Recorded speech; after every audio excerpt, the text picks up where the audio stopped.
I rise in objection to this resolution as well.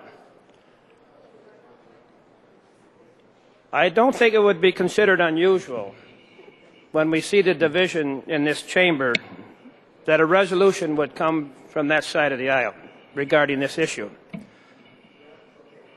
When the Wagner Act was passed in Washington, D.C., nearly three-quarters of a century ago, that same philosophy and opinion was offered from those that think that this is a good resolution. Few on the Republican side in the mid-1930s thought that it was fair and that it should be legal that workers could join collective bargaining units.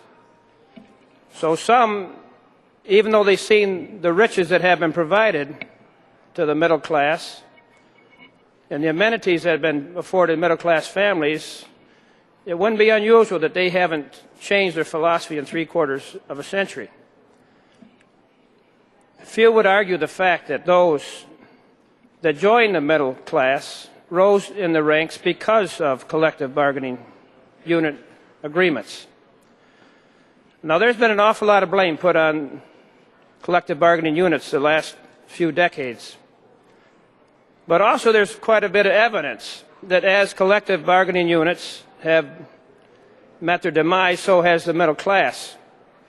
And it's unusual. We use the same argument over and over again, that those that belong to unions have caused some destruction to our national and state economy. Who could argue the fact that the more that we give the hardworking men and women in this state, the more they're going to spend, the more they're going to rev up this economy that has stalled?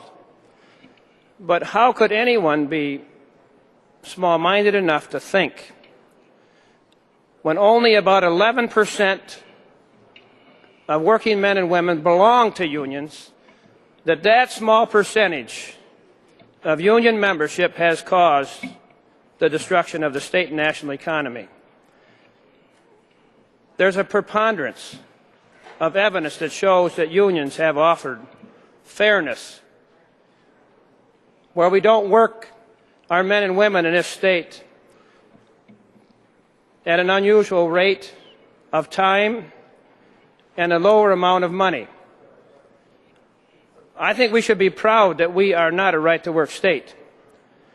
And this resolution today is indicating that those that believe this resolution is a good thing would suggest that Michigan should be a right-to-work state.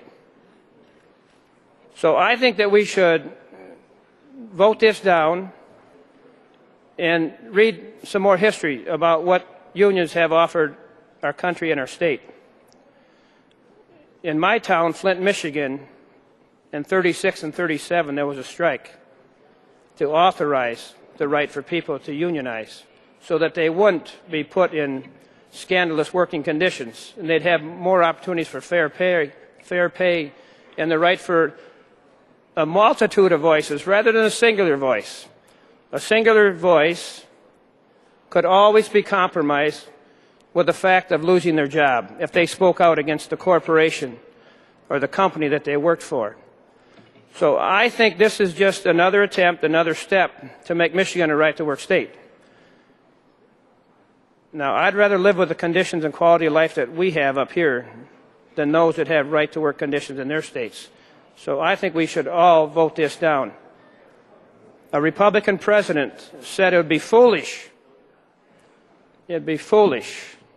President Eisenhower said it would be foolish to not understand what unions had offered our country. I agree with that Republican president that the unions had offered us a great deal of fairness. So I think we should vote this down. Thank you, Lieutenant Governor. I'd ask that my remarks be recorded as well.